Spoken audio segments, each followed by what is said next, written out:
Okay, I'm going to start recording, so have your smiley faces on or whatever you want on the recording. Okay, we'll be saving it for later, so I think we should be up and running on the recording now, I think. All right, cool. So I'm going to get started, and we'll have other people, I assume, joining as we go here. So this Safe Meetup, we're going to talk about my company's Auspicious, Agile, and Blockchain. So a lot of people are like, hey, how does that connect? How does that stuff work together? Is there any connection at all, really? And it's something I've actually been thinking about for quite a few years now, since I got into blockchain about 4 years ago now, whatever it's been. And thought this session would be a good one to actually show some of the interconnectedness of the ideas, the mindset, the thinking, and hopefully you guys will find this interesting and maybe share some of your own thoughts on it as well. Okay, so we go. Here's Austin. Cool. All right, so we're going to get into that, and we'll cover a few things here. And of course, this is not financial advice. So anything financial I say, please don't go run and do it. It's not financial advice. Go talk to your own financial advisor. Right? I'm just giving you my my ideas and perspectives here. Okay. All right. So my background, I have been in the technology space for over 2 decades. Without dating myself here. Welcome, Austin. You're in Singapore, I believe. Yes, John. Welcome to the I'm session. in Singapore. Thank you. All right. Okay. So I have been, I run a company now. There's a startup in the fintech space. We both do work on the blockchain side. We have a fintech platform that does financial inclusion for Africa, the developing world, as well as we also do actually training in Agile and digital in those areas as well. So we'll talk about that a little later and how that ties into all this, Auspicious, Agile, and Blockchain. I'm an author of the book, A Guide to Distributed Agile Framework, and work many digital agile transformation methods, including, of course, Scaled Agile and our meetups here. And then also I'm certified to train on SAFe, as well as for, I'm a certified by Scrum Alliance and certified to train for IC Agile. And I have trained and taught at the National University of Singapore. And I spent 7 years in blockchain. Anyway, I changed that one. So I've been in Asia for my 8th year, I believe, here in Singapore. And my education background in computer science, BS from UC Irvine, cum laude in computer science, Master's of Business Administration from UCLA, Juris Doctorate from Southwestern Law School, and speak Spanish, and Wuhui DR Zhongwen, so little Chinese. Okay, all right, so welcome. We have a few more people joining here. Let's see who else is coming in here. See if I can see all of you guys in the gallery view. There we go. Okay, so I think we had World Marine Consultancy join. Who's that? We're gone. All right. Not sure who that one is, but welcome. And who else do we have join? Eric. And Charles. Oh, Stephen. Welcome, Stephen.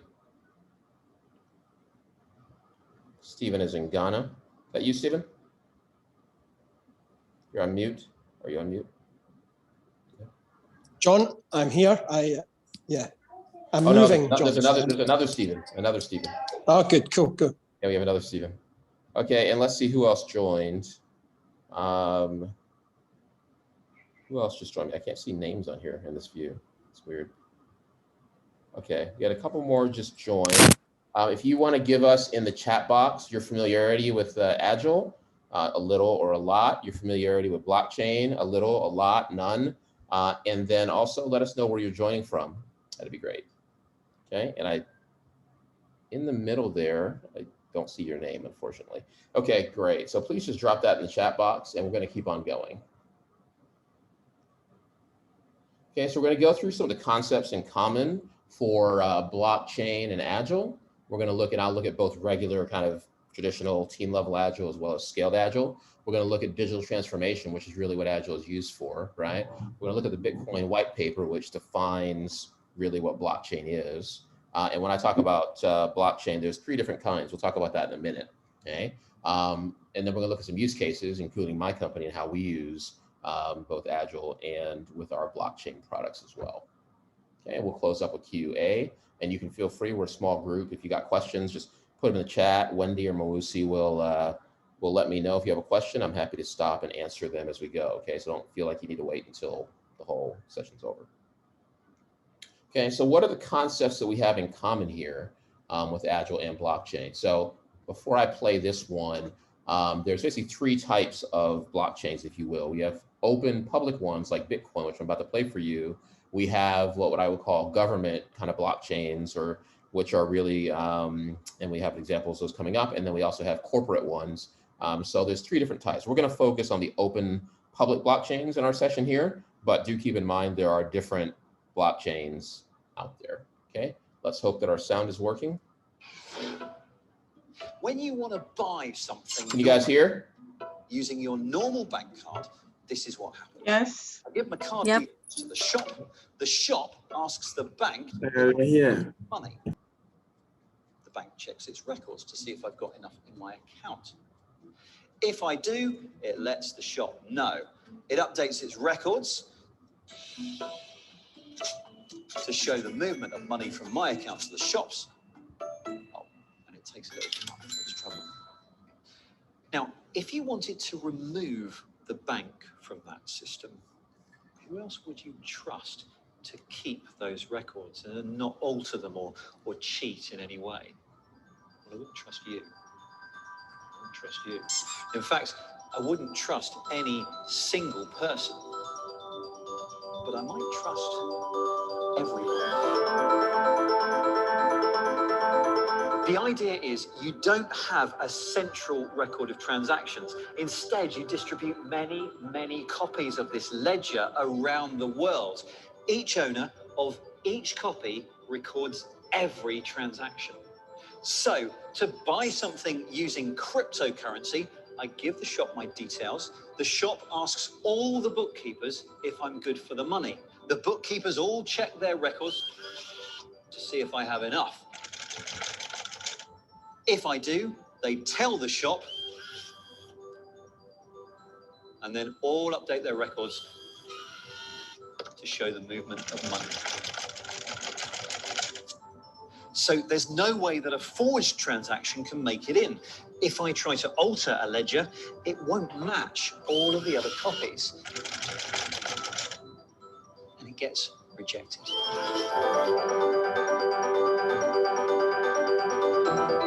Oh, and one of them, at random, will be given a reward of some newly created cryptocurrency. This is how cryptocurrencies work. And remember, all of these bookkeepers, all of these ledgers, they're not actually people, they're computers. Lots of computers. Oops.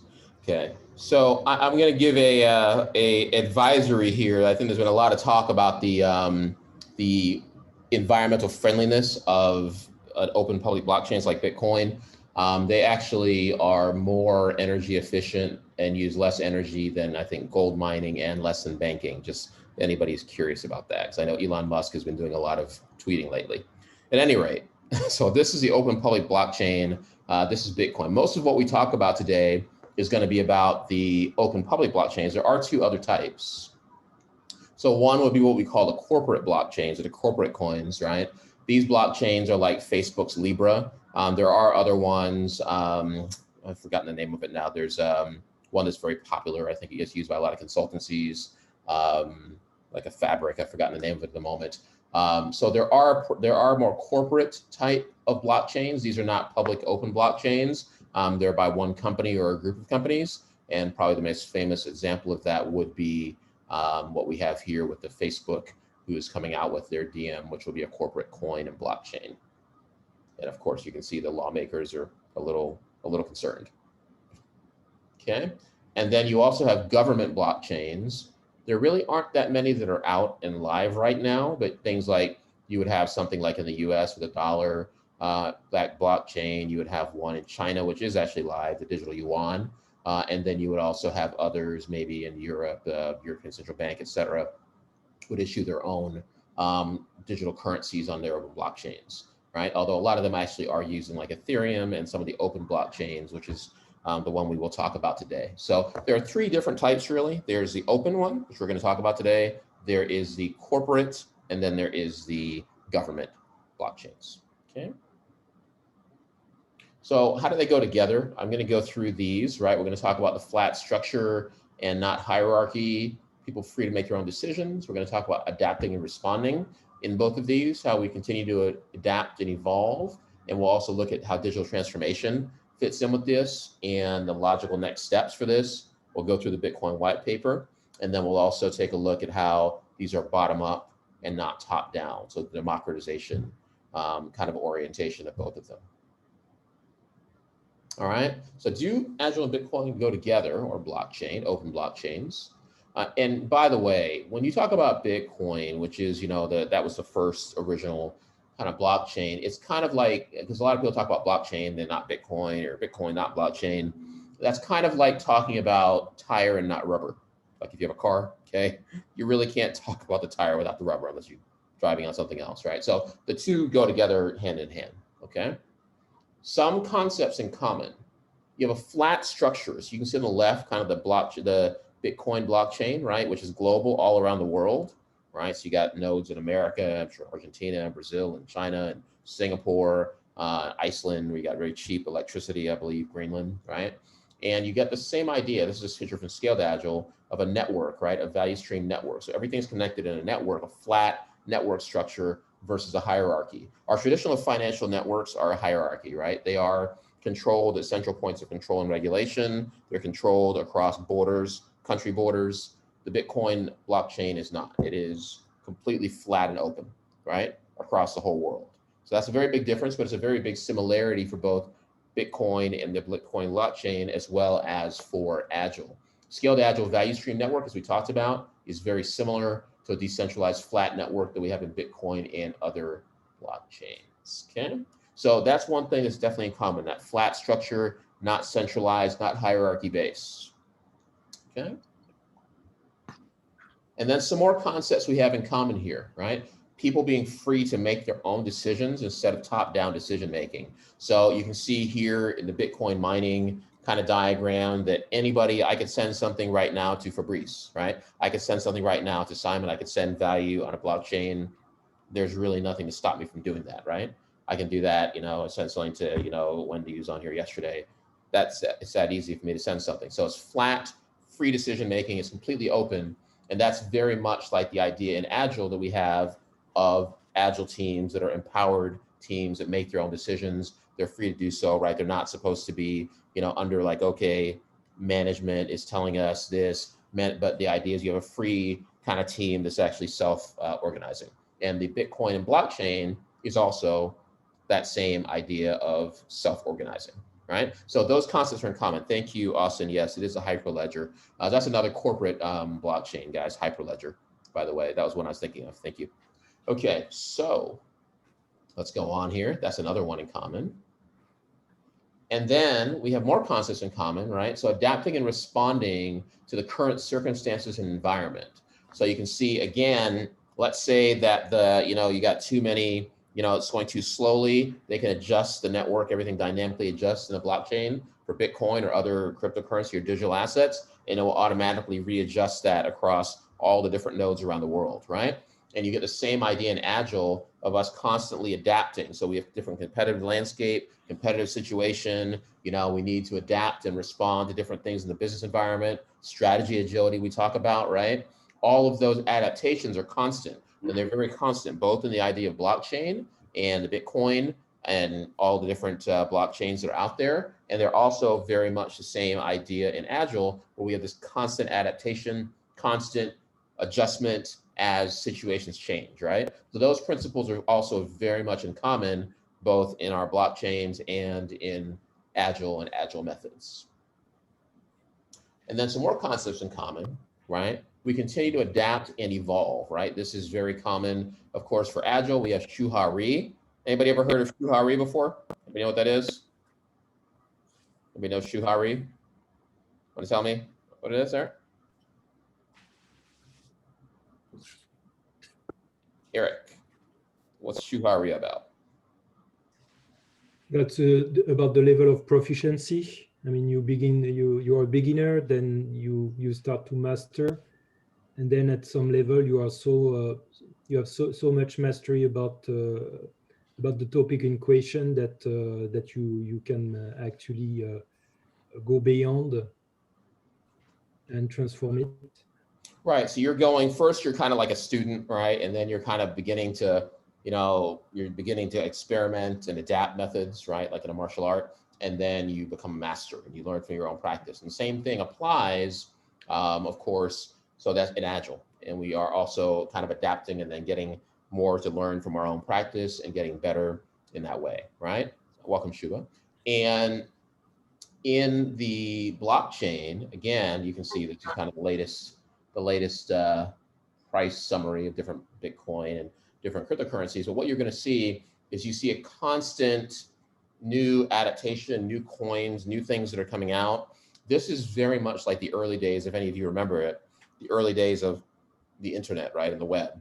So in the early days of the web, you had this constant adaptation. You had all kinds of crazy companies, brooms.com, stickynotes.com, you name it.com. It was all out there, right? We had all these kinds of things that were out there. It was constantly adapting and changing. People were like, this is crazy. What is all this stuff, right? The same thing is happening now in the blockchain space, that you have this constant adaptation, things constantly moving and coming in.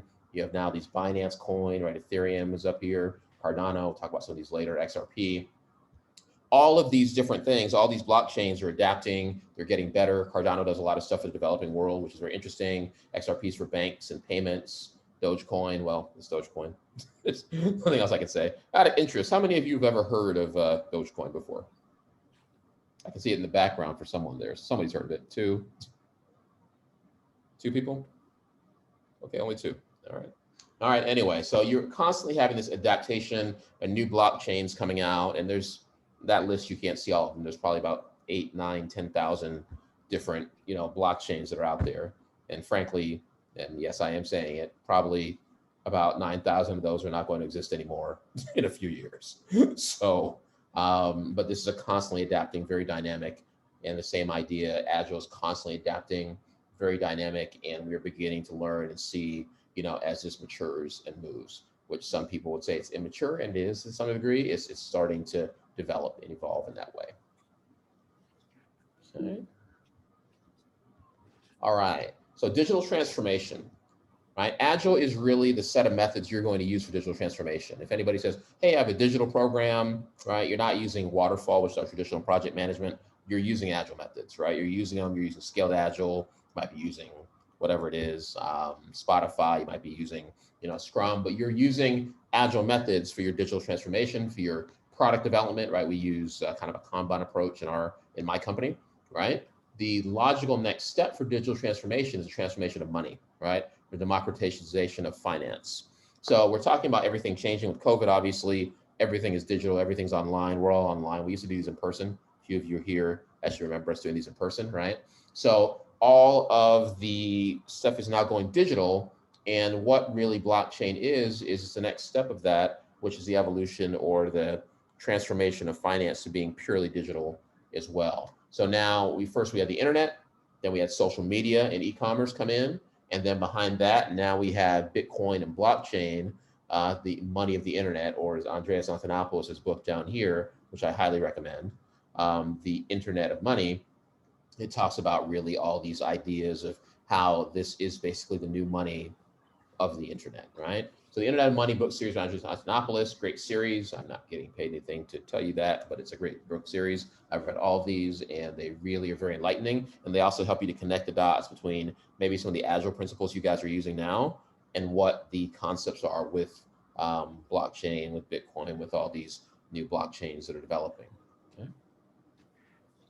Any questions there before I go on? Questions or comments? Hey, John, these books here, is it free for download or have to purchase it? Internet of Money, I think you have to purchase. He has another set of books that are in, they're actually in GitHub. He did I think it's Understanding Bitcoin, Understanding Ethereum. Those ones are actually free. If you go to GitHub, you can actually get those for free. But these ones, I think you have to buy. Fantastic, thank you. Yep. Okay, the Bitcoin white paper is available at bitcoin.org. So this is really what started it all, about 2009, right? 2008, 2009, actually went live with the Genesis block. And there are some things you can see. I've kind of put this, superimposed it next to kind of a nice little diagram here, some agile principles and mindset shifts, right? So we talk about the hierarchy, moving hierarchy to flat networks, right? And that whole idea of a flat network is very, very consistent across blockchain and Bitcoin, empowering to controlling, right? So the idea of controlling is that, okay, so I was in the US in 2008, 2009, and we had the Great Recession, right? So all of a sudden you couldn't access your bank account, you couldn't access, your retirement accounts, you couldn't access anything. It was not good, right? It was all controlled though, because the bank would just say, you know what, sorry, you're not going to be able to touch that right now, right? The idea with Bitcoin and behind it was really we empower people. So now I can say, you know what, Wendy, I'm sending this over to you, or I'm sending this over to whomever it might be, Stephen, and I can do that, and I'm completely empowered to control my own transactions, right, on the blockchain. So this is a concept, of course, from Agile. And then also the idea of planning experimentation, where we talked about all the evolution of blockchains and cryptocurrencies that are happening right now. And the other thing here, you can see privacy, right, and transparency. So transparency is, of course, an Agile principle that you have everything transparent. And in a blockchain, right, you see in the white paper, traditionally, we used to have basically intermediaries, transactions, a trusted third party would tell us, whether we could send it through, and then it would go basically, to the next person. And the public was behind a wall. But with blockchain, what happens is the identities basically, so our identities are hidden, so I don't know who somebody is. However, I am able to see all the transactions. That's all public, just like a big Kanban or Scrum board, right? Okay. This is, so it's going to be like a big, you have a big Kanban board or Scrum board on the wall, right? And so you have the same idea here. I can go, if you go to blockchain.info, if you go to Etherscan, I can see every transaction on the blockchain. It's not hidden, right? I can see everyone. Now, I don't know who those addresses belong to, but I can, so the identities are hidden, but we have complete transparency of every transaction on the blockchain, right? At least the public blockchains. Okay, so that's the same concept we have in Agile. We got this whole idea, we're going to, everything's open and we can see it. And we see the same thing happening here with our blockchain as well, right? From the white paper. All right, so let's take a look at a few use cases, right? Cross-border transfers, right? This is XRP and Stellar. These are the ones that are kind of cuddling up very close to the banking networks, right? So the banking networks, the SWIFT network, for those of you guys who know the SWIFT network in banking, it's basically run by America. It's the main network for the world right now for banking, at least if you're included, you're banked. But the problem with it is like 50 years old. Okay, so this network is it's not new, it's slow, it's very costly, it takes a long time for you to get transactions through. And the idea behind both Stellar and XRP is to be able to provide banks with a new fast layer to get transactions across, right? So they're very regulated. The things in common with Agile, right, is again, it's a flat network. It's not hierarchy based, right? So it's a flat network, even though they do have more integration with corporates and the banks. And then also transparency. So again, you're going to see that it is open. Stellar, which is this one, is actually used a lot more in developing markets, Africa as well, because there's basically a lot of unbanked people. I'm going to talk about that in a minute, which is something that I focus on in my company as well. Okay, so this is one, and you can kind of see one of the use cases and some of the similarities here to our Agile approaches. Here's another one. This we call decentralized finance. Out of interest, how many of you have ever heard of DeFi or decentralized finance before? Anybody? You put it in the chat, or okay, one, yeah, okay. All right, what do you know decentralized finance to be? How would you describe it?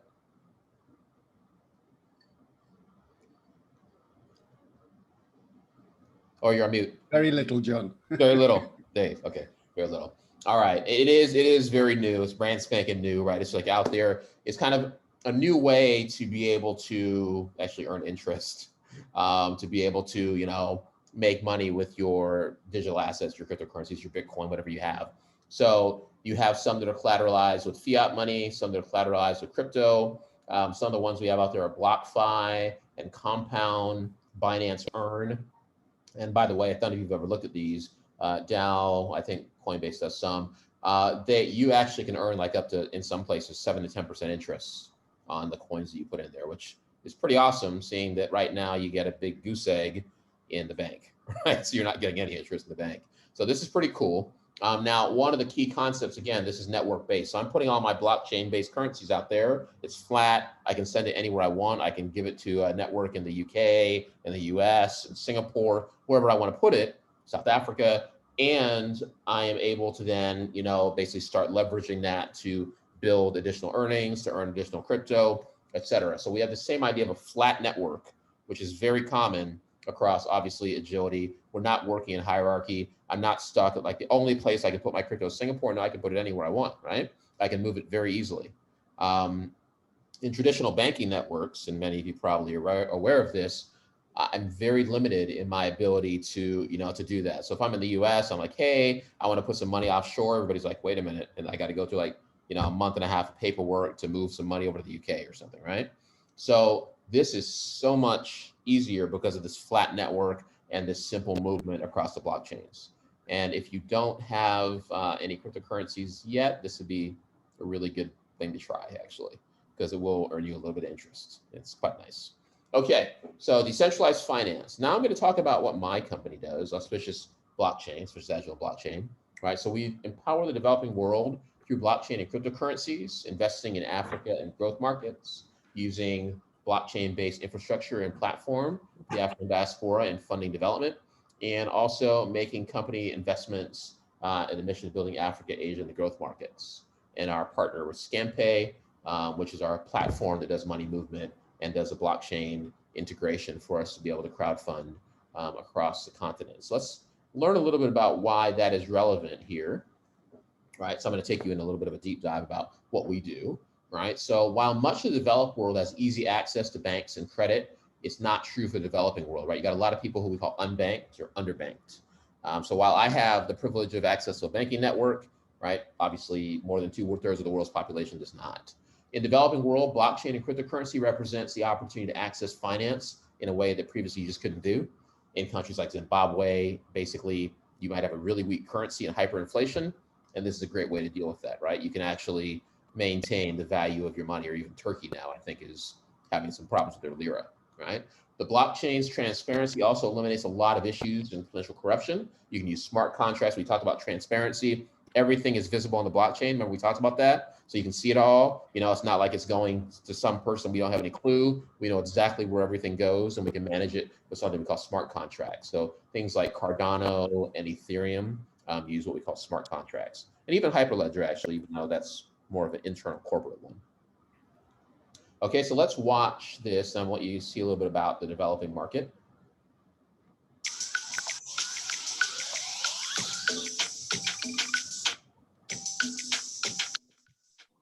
As you may have guessed, we're not in Silicon Valley anymore. This is Kailisha, one of the biggest and poorest townships in South Africa. What are you cooking? I'm cooking the Afghan meat. Very nice. Very nice. And whether you're into crypto to make money or to save the world, emerging markets like this might be the place to be. My view is that this is where the blockchain should start. In the US or in sophisticated countries, the way I see blockchain is the blockchain is kind of like a fun thing. It's a movement against centralization, and it's a fun technology game that everybody's playing. But it's not a necessity. You certainly don't need it. In Africa, you actually need it. The biggest problem? It's nearly impossible here to get or send money. Look around you. There's no infrastructure here. There's no ATM here. How do they get the money? And if you think it's any better in the big cities, think again. My name is Kudakwashe Ian Muchingame. Kudakwashe. Yeah, Kudakwashe, yes. Or Ian. Or Ian. Like so many others in Cape Town, our Uber driver, Ian, migrated from another part of the continent in search of work. Cape Town is like New York of Africa. Yeah. And everybody's got family back home. Yeah. And they send money back. They definitely send money back. Ian included. He's got a mother and brother back in Zimbabwe, but sending them money, far from easy. And you can't transfer money with the bank? It takes days or weeks. And sometimes the bank doesn't leave money. So it's a hassle. More than a hassle, it could be the difference between life and death. Like recently, I sent money to my mother. She was going to the hospital. So I wanted to send $100. Unable to wait for a bank transfer, Ian used a money wiring service. It was immediate, yes, but the downside?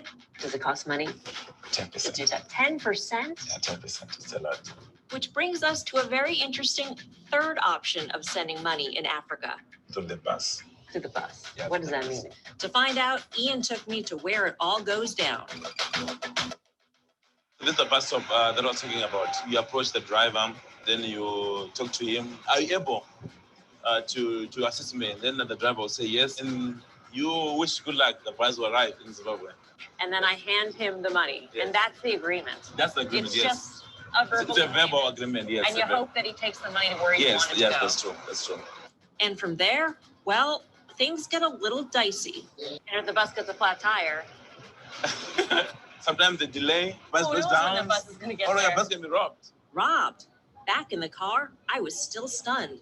It seems kind of crazy to go to a bus and hand over your hard-earned money Yeah. to him and say, please bring this to my family. I trust you. Yeah. It's just something that most people wouldn't do. You just want to survive. I wish there was another option that is safe and cheap to send money. All right, so you can see there's a lot of value if you are on the continent being able to access a financial system, because you basically can't in many cases, right? Some people can, but it's not a large number. We'll see actually here, if you look at the map of the unbanked and underbanked, Latin America, right? So I think we say about 65% are unbanked or underbanked, and Africa about 80%, 67% in the Middle East, and even South Asia and Southeast Asia, you can see almost 60% of the population will be unbanked or underbanked, right? So it is actually a unique thing in the world to have access to finance. And the blockchain really changes that, because now we have basically financial inclusion, and we have the idea that anybody can access finance. We talked about DeFi a little bit earlier, these flat, transparent financial networks, right? This is now what's available because of these open blockchains. Now, again, I say open because if you're on the Facebook coin and let's say you rub Mark Zuckerberg the wrong way, you may not be using that coin anymore. So that could be a different situation. But the open financial networks with the open blockchains, those are available to anybody, anytime, anywhere, right? Okay. So this is the idea. This is what we do. This is our space. Our mission is to facilitate the movement of funds into Africa. Is there a question? You're not on mute. Okay, no problem. Facilitate the movement of funds in Africa and drive impactful investments for growth opportunities that bring meaningful changes to the region and better life for the people of brighter, stronger Africa, also Asia, and developing world. So let's look at how we use Agile and blockchain together. There's a diagram of fixed mindset and growth mindset you're probably familiar with, and the other one, some of our Agile mindset shifts, right? So we use Kanban boards, right, for tracking the development of our blockchain-based projects. So we're a startup. It makes a lot of sense for us. We have Kanban boards to track everything. Like some of my team is on, all their stuff is on Kanban boards. We track everything in that way. There's a constant flow, which very much matches up with the way that we work in our, in just our startup environment, our fintech environment, right? We utilize an agile growth mindset in our work and product development. So we're always looking for new ideas. We're always looking to adapt and respond as we keep growing. We're not looking at, okay, you know what, this is a milestone, we're going to keep on doing this even if the markets change. Because as I showed you, the blockchain and cryptocurrency and digital asset market, it's evolving. I think Raoul Paul calls it, exponential growth in this market, right? It's exponential, in terms of digital transformation now. So this is a space that you've got to be adaptive. You've got to use agile methods to work here, right? If you're like, hey, I'm going to have a 2-year runway and we're going to build this, the thing that you build is going to be almost completely irrelevant when you hit 2 years out. So, I mean, that's very much where we live in the blockchain space, okay? And then we are purpose focused, right? So as I talked about, our company, the financial inclusion for more than 2/3 of the world's population is underbanked or unbanked. That's our goal, right? Is to do that. And purpose focus, again, even the whole idea behind blockchain was really what I'm talking about there was financial inclusion, and also for people in the developed world who are banked to give you control of your money, because For those of you, I don't know, maybe Dave, maybe others, you guys might have dealt with the Great Reset, the Great Recession, Great Reset's later, the Great Recession, right? If you were dealing with that at that time, you may have been like, you know what, I can't access my money. This is a problem, or I can't, you know, I'm very limited in the way that I can use my funds. So this actually addresses that problem, not only for the developing world, but also for people in the developed world to have more control over their funds as well, and over their own money and value, okay? So other things here, the blockchain networks that we use for our company, Bitcoin, Ethereum, USDC, which is a stable coin, a dollar stable coin. These are flat open networks, so not hierarchy based at all. So you can use these anywhere, like I said, anytime. And I'll give you a story, right? My dad, who's in the US, was ill. He was hospitalized a few years ago. Thankfully, he's doing well now. But I needed to get money to him from Africa. I have family in Africa, and I needed to get money to him for his hospitalization care. But I was trying to use for my traditional bank accounts, and I could not get that money to my sister who's taking care of him there in the US. Weeks and weeks and weeks, I could not get it to him. It was just almost impossible to do. I was able to send Bitcoin in literally 10 minutes to my sister, right? So the ability to have those free open networks, not hierarchically based, not asking me for permission, not having to do, you know, 20 days worth of documentation before I can send money, that's essential. And that's really something that we believe in and focus on. Okay?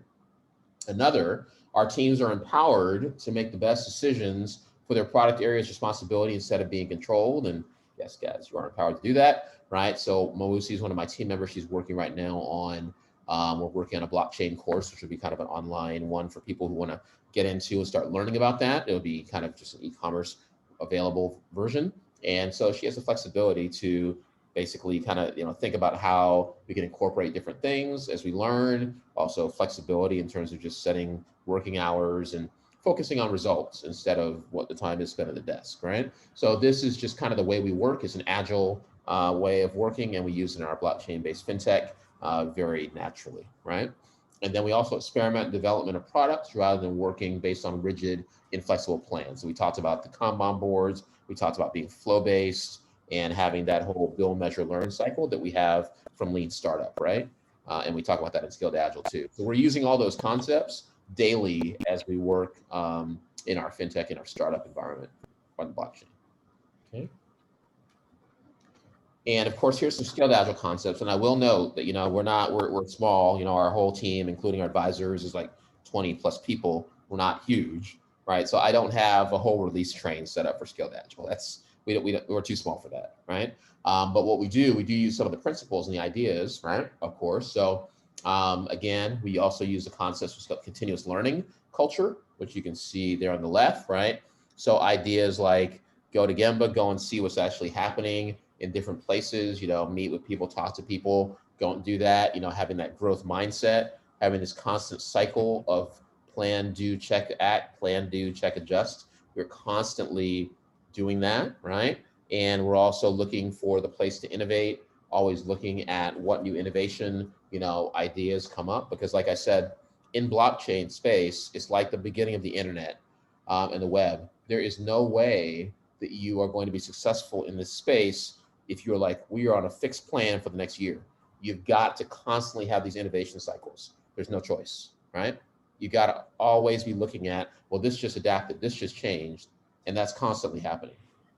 Regulation, this, that, everything you think of, you know, there's new blockchains, there's new techniques, you know, people need to learn or understand new things. So we need to adapt to that. And then you can also see the Scaled Agile organization agility concepts here. So like strategy agility is a really big one, right? We're always adapting on strategy. We had actually thought we were launching in Ghana currently. We were going to launch Rwanda second, which we may still do, but we're actually launching a Pan-African with women and youth across Africa for an entrepreneurship who are starting businesses. So we actually said, you know what, that's a really good opportunity. We're going to pivot to that. And we started working with them across the continent. And also I've been talking with people in my network here in Southeast Asia, South Asia, et cetera, who actually are interested in using the same kind of technology we're using as well. So a lot of different opportunities there, but we're using that idea of strategy agility. We talked about lean business operations. So we're using our Kanban, our flow-based system constantly for our work. And of course, lean thinking, people and agile teams is also something that's built into what we do, right? You don't think about it. It's kind of like Shu-Ha-Ri, right? In Shu, you're like, okay, I've got to use Scrum. I got to set up, the Scrum team. I got to have this, right? But Ha, we're kind of like, okay, let's adapt it a little bit. I don't know if we need this. Let's go to continuous flow. And then Ri, right, we're learning from our own practice. So we're not really thinking anymore about, oh, is this a Scrum team? Is this a proper Scrum team? No, we're just like, you know what? We use an agile way of working. We're flow-based. We have strategy agility. We got to keep adapting. This is always part of our organization, right? This is the way we work. So that is kind of built into a DNA of how our company operates.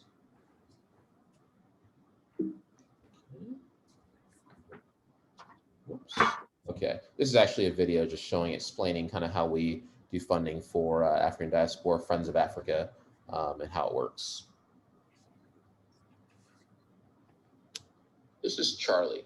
Charlie's an African American living in the US, and he would like to be able to invest in Africa. Unfortunately, he doesn't know anybody there, and he really doesn't know how to go about it and how to safely and transparently invest funds or lend funds to projects in Africa.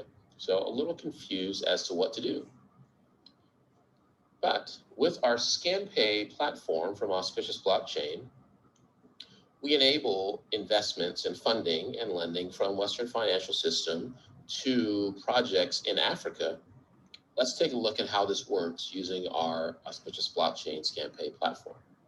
So we start out with Charlie wanting to invest in a particular project. So he will go ahead and select the bank or financial institution in the US that he would like to be able to invest from. This would also work from Singapore and other locations around the world as well. And from there, he decides to exchange into some Bitcoin. He could do it under cryptocurrency like a US dollar tether or another, but he chooses to go to Bitcoin, well-known currency, and he moves that over and he creates in his ScanPay wallet in the app a new debit card, which is going to be able to hold those funds for him. So he creates the new debit card, and you can see a list here of Charlie's debit card. So he is ready now to go ahead and look for a project that he wants to fund. So now Charlie's going to go through and look at a list of different African countries that he's interested that are available on the platform. And he sees Ghana, which is one he's heard a lot of good things about from the year of return last year in 2019.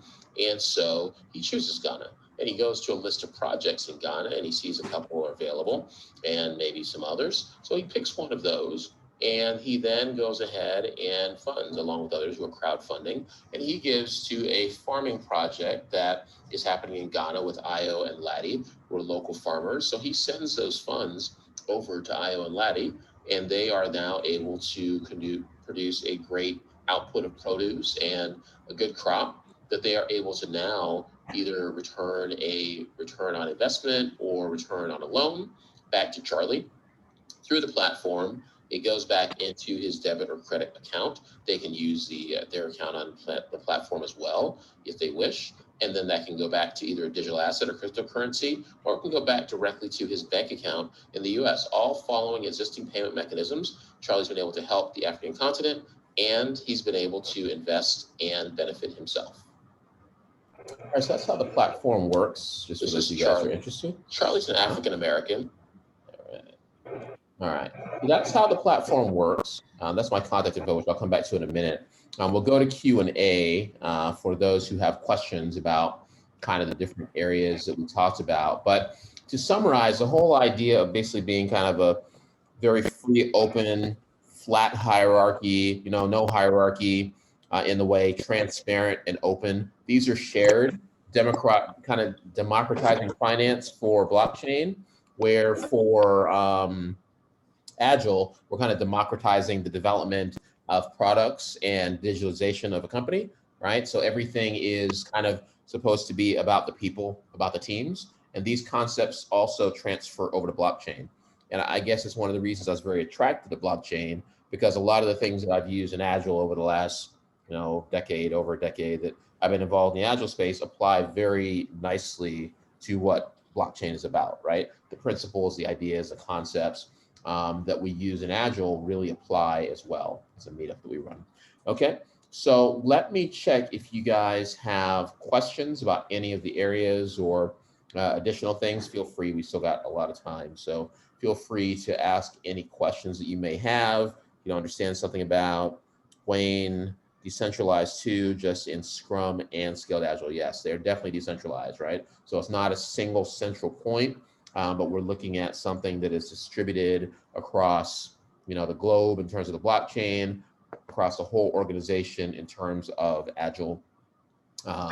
So definitely that's true, Wayne. Great point. Okay, are there questions, comments, thoughts you guys have? Yeah, I have a question. Yeah, what about the last meters? Because I understand with your solution that you can easily transfer, for instance, with Bitcoins from the US, for instance, to an African country. But after that, people they get the Bitcoin on their phone. If they want to buy something, how do they do?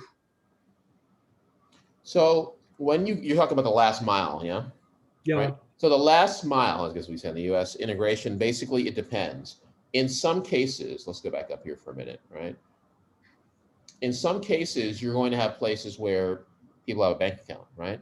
In which case you can send it to their bank account, although the fees can be very high, but you can send the money, you can just, you use a link to mobile money to the bank account. Like in Kenya, they have what we call M-Pesa. You can just send it right to their bank account, no problem. That's not a big deal, right? On the other hand, in some places, really, there's no banking infrastructure or most people are just not banked. In which case, now I need to extend it to, but mobile coverage, I got to look at the exact number, but it's actually very high in Africa. A lot of people have mobile or access to a mobile device. So I can send them, like you said, the Bitcoin, or I can send a USDC to almost anybody as the last mile, right? Now, obviously, the regulation question is going to be there. Some countries are fine with it. Some countries are like, no, right? So you got to look at the regulation locally. But yeah, there's last mile integration. And that's what a lot of our investment is right now is, in Ghana, what's our last mile integration? We're integrating into mobile money and cryptocurrency there. And then also Pan-African, what are the different systems? But once we have that last mile infrastructure in place, once we don't really have to keep on redoing it, generally, especially with the crypto, we're pretty good, right? We can just reuse that. Basically, you need to develop a solution or replicate a solution for each country, if I understand. We do. If we're integrating into like mobile money or M-Pesa in Kenya, yes, we would actually have to specifically integrate for that country. So we have to allocate budget for that integration. On the other hand, if it's like you said, I'm using an Ethereum, right, as last mile, there's very little. All I got to do is just call, an exchange API and send it. So that's very minimal. There's very little rework there. Okay. Thanks, John. First of all, thanks very much. It's really, really interesting. I had maybe a similar question. If you could possibly explain in slightly less technical terms. Sure. So let's say we send somebody a coin, regardless of whether it's Ethereum, Bitcoin, or anything, even a Tether coin. How do they change that into cash? Because what they're probably going to need is cash. That's a great question. So, and I will try to keep it very non-technical here. I think in the short term, they're going to have a gateway to, the banking system, whether it's, a person they know or somebody who can help them to then, change it back to the bus driver then, yeah. Yeah, or the bus driver, right? But whoever it is, you got to have a gateway to the fiat. Right. But right. in the longer term, or even in the midterm, what we're seeing is, if you look, and I'm going to ignore Elon right now, so I'm a little angry at him, but anybody else, right? So you hear a lot of people talking about accepting, Bitcoin or Dogecoin, a lot of that happening, right? And what's happening, I think, in the mid to long term, you probably won't have to convert back to fiat. You will probably actually be able to purchase or, transact value for what you need in the digital asset itself, right? So at that point, you don't need to convert back. Yep. You can just stay in the digital asset. Right, you just actually purchase with that. Yeah, because you mentioned fees, but at the moment, if I want to buy a coin and, trade it or something like that, and then I want to convert it back to cash to actually spend, I'm probably paying 3 or 4% in each direction as well. Yeah, so you're definitely gonna have to watch the back fees. up to 10% again. Yeah, they can definitely get high on the fees, so you have to watch those carefully. Yeah. I had a question around the DeFi as well. Mm-hmm. So when you move into that space where you're actually using your coins, like to, where you're leveraging or you're loaning or something, you're putting them to work. Mm-hmm. Is that do you need to leave your coins then in an exchange, or can you still hold them offline and yet put them to work? There's a few different options there. I mean, it's still evolving. It's like every day there's a new option, actually.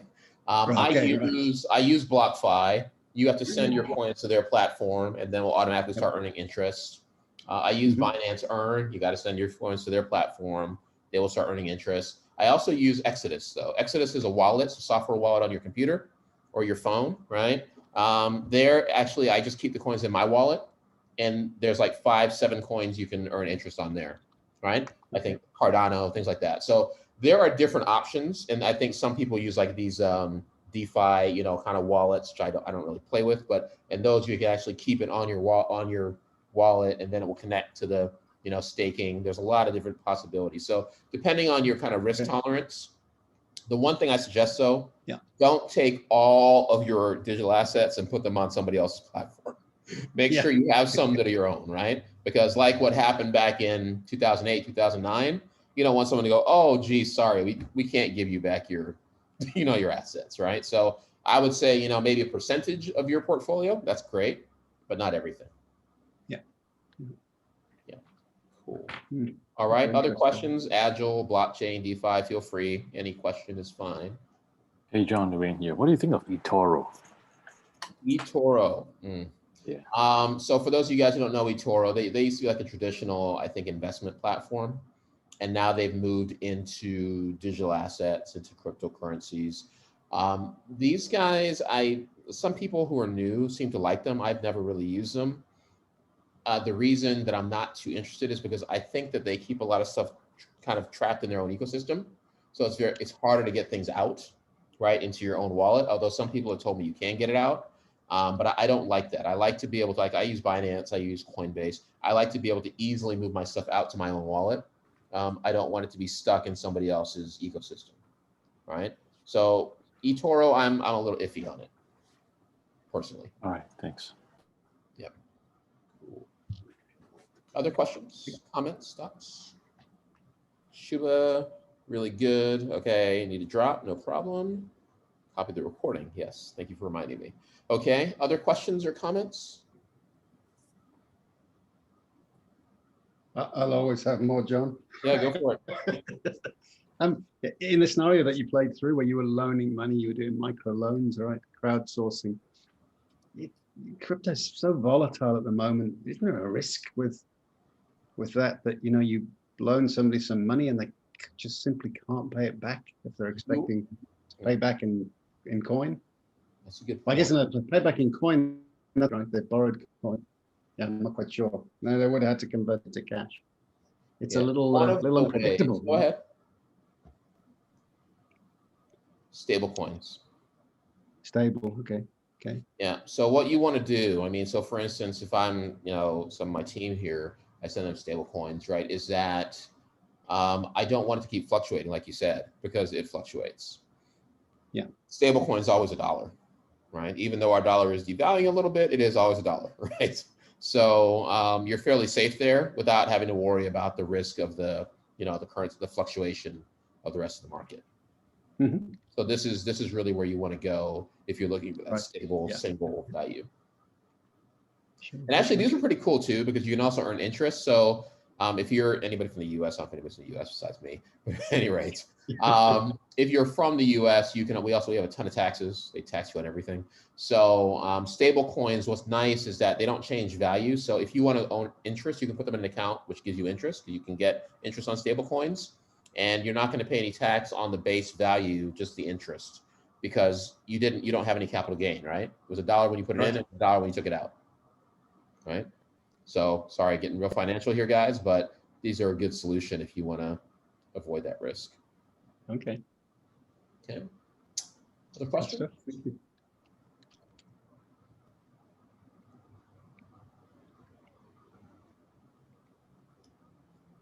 right, I'm going to go back to the contact info. Please feel free to check out on our website, which we're remodeling right now, or on my YouTube channel.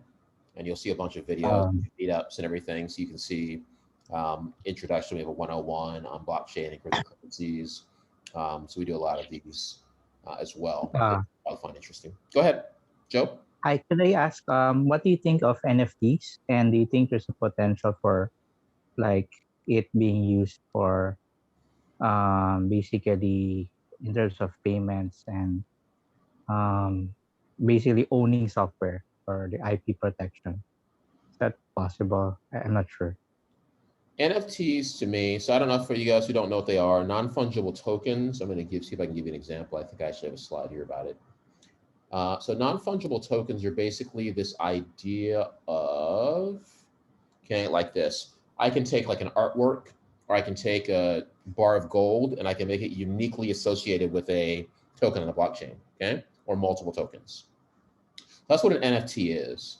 This is evolving. I think it's a pretty cool space, a pretty cool idea, but it really heated up probably a couple of months ago. It was like, it got super hot. People were selling, NFTs of like, hey, I've got a picture of my dog and I just sold it for $10 million. I was like, this seems like it could be a little overheated at the moment, right? But I think long-term, it's gonna have a lot of potential, right? Like in Singapore, there's actually a place called Digix that, they have digitized gold, and you can go and your gold's in the vault and you own the token. There's, tokenized land. There's NFTs for artwork. I think it's a great space actually. And I think just be careful not to get caught in the hype and end up overpaying for stuff. Because if somebody says, hey, I've got a picture of these sticky notes, well, that's great. And people are paying a lot of money for that. But honestly, is that really gonna be worth something in the future? I don't know, right? So there are people who are doing like tokenized real estate right now, like in Manhattan, and although Manhattan's getting a little weird now, but a lot of other places as well. So you can actually have digital ownership stakes in different real estate. This is a great space. I think as this evolves and gets more mature, you're gonna have some great opportunities to profit and own things all over, both in virtual and the real world, using NFTs. Just be careful. If you remember, anybody who was around and saw ICOs like 3-4 years ago in 2017, 2018, they got so hot that there was no option. Sooner or later, it was gonna get more realistic. And I think the same thing for NFTs. Just make sure that you kind of keep your head on your shoulders and don't get, oh, I'm going to spend all this money. It's early days, so make sure that the value really is there before you put your money into it. But yeah, I think it's a cool space. To answer your question, Joe? Yep. Thanks. No problem. Other questions? Agile, blockchain, anything in between? Scaled Agile, blockchain. I think one that Austin, you put up there, Hyperledger, which is a good point. I was talking to some of the folks at Scaled Agile about that one. That's a corporate blockchain. It's used more internally. I think it's IBM. Is that right, Austin? IBM, right? Yes, John. IBM. So it's a corporate, more corporate blockchain. I think a lot of corporates and Scaled Agile and others like to work with that because they find it kind of fits more into that that kind of corporate space. It's not an open blockchain per se, in that it's going to be controlled within a company. But if you have a company that wants to use these technologies internally, it may be something interesting to you. I personally focus on the open blockchains because those can be used for the financial inclusion that we're doing. But there are those kind of corporate type blockchains that are available. I don't know if Hyperledger actually is a token, but at any rate, there are those available as well. Okay. Other comments, questions, thoughts? But isn't the IBM Hyperledger have been donated to Linux, so it is now open source, John? I think it is open source. I think you're right about that. But as far as I know, and I could be wrong. Is it? As far as I know, I don't know of any like public tokens that are projects that are built on that. I think if you're like a corporation like JP Morgan or something, you might use it, right? And say, hey, we're going to build our JP Morgan coin on this Hyperledger. However, if you are doing like a public project, like we were talking about like Stellar or some of the Africa, do I have any of those? There's a few of these down here. Obviously, we got a lot of slides. Let's see if I can find the one I want. Okay. So for instance, you have like Acoin or Stellar, or a lot of these, I'll do a coin. These are not, these public blockchains that are doing like for Africa development, they're not really built on Hyperledger, right? Hyperledger is much more in the corporate space, but it's definitely not a public blockchain, even though I know what you're saying. It has been distributed to, I think, as you said, it has been made available to Linux Foundation. So I think that is true. But in terms of being a totally open blockchain, I don't know if that really has happened.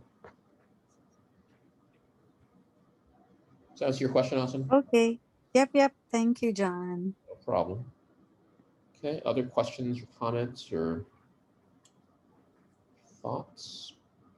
I would definitely, for any of you guys who are going into the space, I would definitely take a look at the Bitcoin stock to flow. You can find that in my video YouTube channel there. That's very interesting as to where the pricing of these things is probably going. So I would take a look at that for those of you interested in the financials of it. Okay. Other questions? Eugene? Eugene? Eugene? Okay. All right, great. So we've gone through, I think hopefully you guys have gotten to see some of the parallels, and certainly it's starting to make a lot of sense, no problem.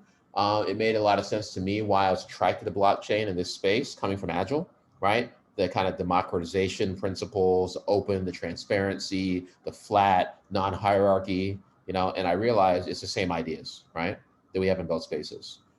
Check out the series that I talked about earlier. Someone's asked me about it. These book series, I love these books. These books really helped me to get a grasp on this and really see how it all lined up, right? So check out Andreas Antonopoulos' books if you haven't gotten a chance to do that yet. I would definitely check those out too. And thanks for joining. If we don't have any, another question?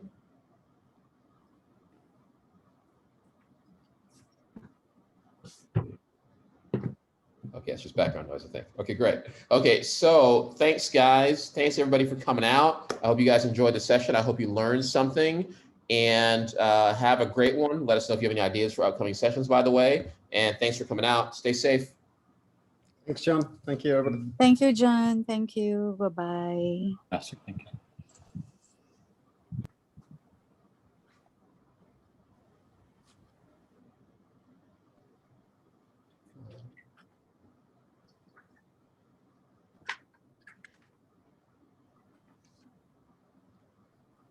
KBK, thanks for joining. We're just wrapping up, actually.